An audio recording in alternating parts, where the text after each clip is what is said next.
ମେଘମାଳାରେ ଶୀଘ୍ର ଆଗମନ କରିବାକୁ ଯାଉଥିବା ପ୍ରଭୁ ଯୀଶୁଖ୍ରୀଷ୍ଟଙ୍କ ପବିତ୍ର ଓ ବହୁମୂଲ୍ୟ ନାମରେ ନିର୍ମଳ ଖରା ୟୁଟ୍ୟୁବ୍ ଚ୍ୟାନେଲରେ ଆପଣ ସମସ୍ତଙ୍କୁ ସ୍ୱାଗତ କରେ। ପ୍ରତିଦିନ ପ୍ରତି ପ୍ରଭାତ ଆମମାନେ ନିର୍ମଳ ଖରା ୟୁଟ୍ୟୁବ୍ ଚ୍ୟାନେଲ ମାଧ୍ୟମରେ ନୂଆ ନୂଆ ପ୍ରସଙ୍ଗରେ ପ୍ରଭୁଙ୍କର ବାକ୍ୟ ଶୁଣିବାର ଅପୂର୍ବ ସୁଯୋଗ ଆମେ ପାଉଛୁ। ପରମେଶ୍ୱର ପ୍ରତି ପ୍ରଭାତରେ ତାଙ୍କର ପବିତ୍ର ବାକ୍ୟ ଦ୍ୱାରା ସେ ଆମମାନଙ୍କୁ ଉତ୍ସାହିତ କରୁଛନ୍ତି। ସେଥିପାଇଁ ସ୍ୱର୍ଗର ପରମେଶ୍ୱରଙ୍କୁ ହୃଦୟ ସହିତ ଧନ୍ୟବାଦ ଦିଏ। ତାହା ସହିତ ଆପଣ ସମସ୍ତଙ୍କୁ ମଧ୍ୟ ହୃଦୟ ସହିତ ଧନ୍ୟବାଦ ଦିଏ, କାରଣ ଆପଣମାନେ ନିୟମିତ ଏହି ଚ୍ୟାନେଲ ଦ୍ୱାରା ପ୍ରସାରିତ ହେଉଥିବା କାର୍ଯ୍ୟକ୍ରମ ଗୁଡ଼ିକକୁ ଦେଖୁଛନ୍ତି। କେବଳ ଦେଖୁଛନ୍ତି ତାହା ନୁହେଁ, ଲାଇକ୍ ସେୟାର କମେଣ୍ଟସ୍ ଗୁଡ଼ିକ ଦ୍ୱାରା ଆପଣମାନେ ଆମମାନଙ୍କୁ ଅତ୍ୟଧିକ ପରିମାଣରେ ଉତ୍ସାହିତ କରୁଛନ୍ତି। ପ୍ରଭୁ ଆପଣ ସମସ୍ତଙ୍କୁ ପ୍ରଚୁର ଭାବେ ଆଶୀର୍ବାଦ କରନ୍ତୁ। ଆସନ୍ତୁ ଆଜିର ପ୍ରସଙ୍ଗ ନିକଟକୁ ଯିବା।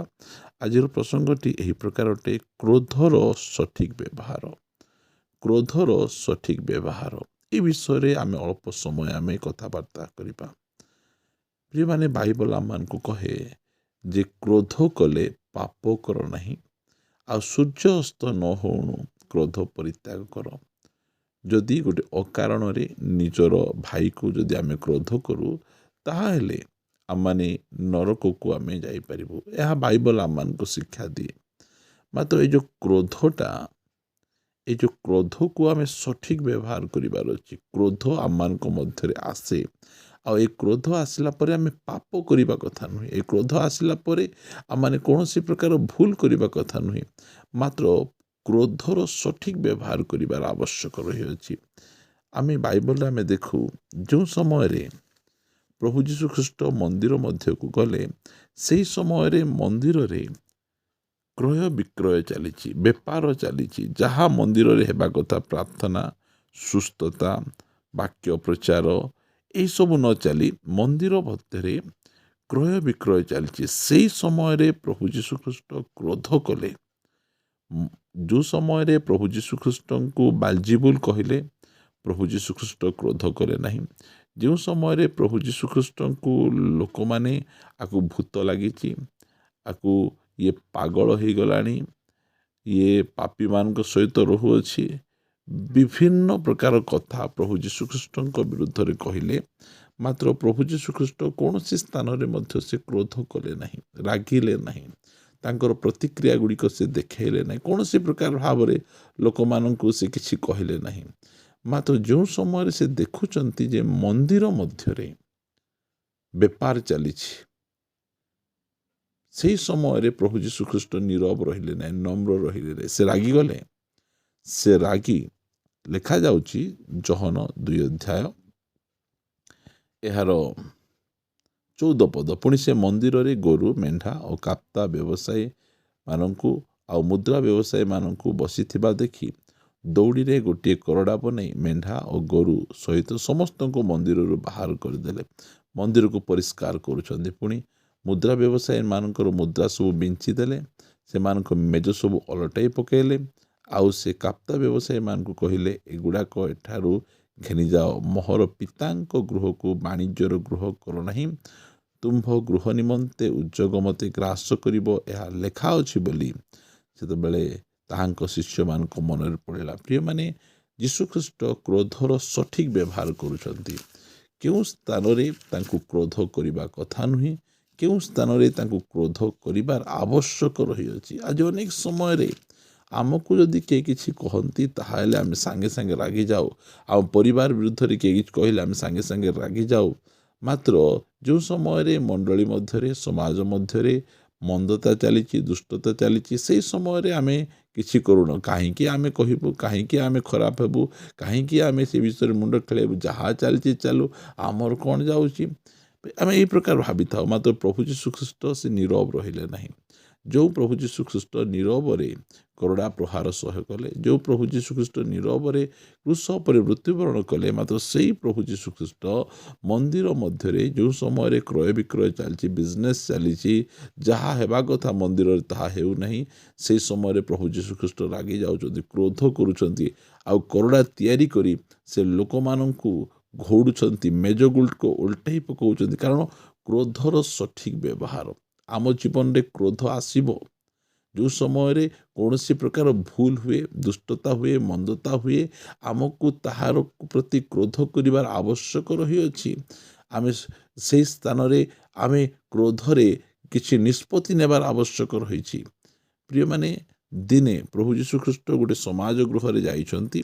समाज गृह जिबा समय जड़े व्यक्तिंकर हाथ सुखी जाइतिला, जड़े व्यक्तिंकर डाहाण हाथ सुखी जाइतिला, जो हाथ रे से काम करुतिला, दी पैसा कमाउतिला, रोजगार करुतिला, बलवान हस्त तार सुखी जाइछि। आउ से मंदिर रे अछि। यीशु ख्रीष्ट गले से लोक को देखिले, आउ तांको डाकिले, से लोक आसी मझिरे ठिया कला। यीशु ख्रीष्ट से लोक को सुस्थ करदेले। सुस्थ करदेबारु लोक माने रागी गले, भयंकर भाव रागी गले।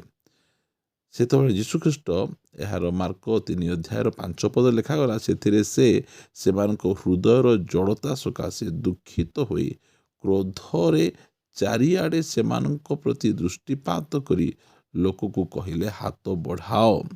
से अपना हाथ बढ़ेला, आउ ताहा पुणी भल हो गला। प्रिय माने यही स्थान में देखु जणे को मंगल करिवार अछि, जणे को रक्षा करिवार अछि। जेतेबेले जणे लोक विश्वस्त भाव दीर्घ दिन धरी चर्च को आसुची, तार हाथ सुखी जाइछि, दुर्बल अच्छी, हेले मध्य से घरे रहू नहीं, से चर्च को आसुची, से ही लोकंकर मंगल करने समय अन्य लोक माने विभिन्न प्रकार नियम कानून विधि विधान गुड़िक आणुचंती।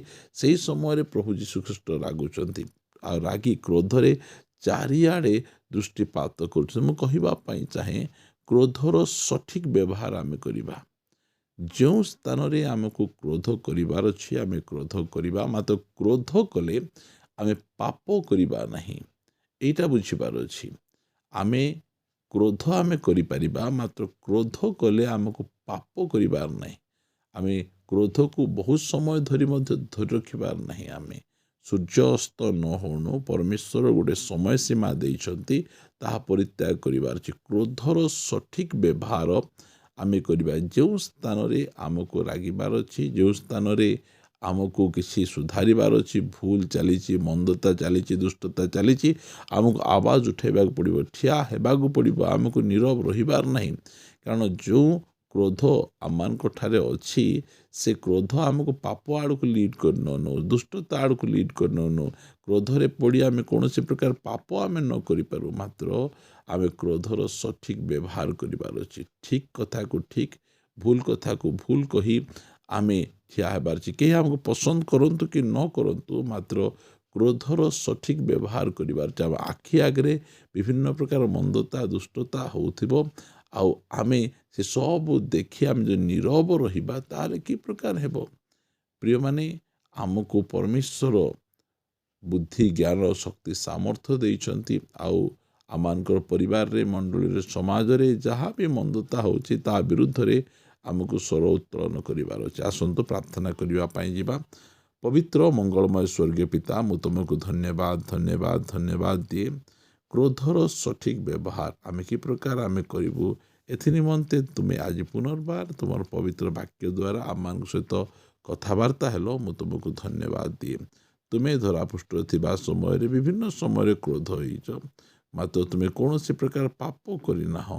क्रोध आमको पाप आड़ को लीड कर न। मु धन्यवाद दिए जे तुमे सबु समय सबु परिस्थिति रे आमर प्रार्थना गुड़िक शुणुछ, केवल शुणुछ नुहे उत्तर गुड़िक तुमे देउछ। से मु तुमको धन्यवाद दिए, प्रशंसा करे, गौरव करे। आमान को प्रार्थना श्रवणकारी स्वर्गीय पिता, सबु समय आमर जत्न नेबा परमेश्वर। जो भाई भौणी माने से क्रोध कले पाप करुछंती, तुमे से उद्धार कर, आउ से क्रोध को से माने सठिक व्यवहार करि परिबे मंगल निमंते। से क्रोध को अन्यर उन्नति निमंते, मंडली परिष्कार निमंते, दुखी दरिद्र मानक सपक्ष ठिया हेबा निमंते अनुग्रह प्रदान कर। प्रार्थना शुणिछ, धन्यवाद दे प्रार्थना प्रिय प्रभु जीशु नाम रे मागुछु, आमीन आमीन। Praise the Lord. प्रभु आम समस्त को प्रचुर भाव आशीर्वाद करंतु। प्रभु जो अनुग्रह करती ताहले आसंता अध्याय रे आ गोटे नुआ प्रसंग रे प्रभुंकर वाक्य आम शुणिबा रहिबा। समस्त को नमस्कार। Praise the Lord. God bless you.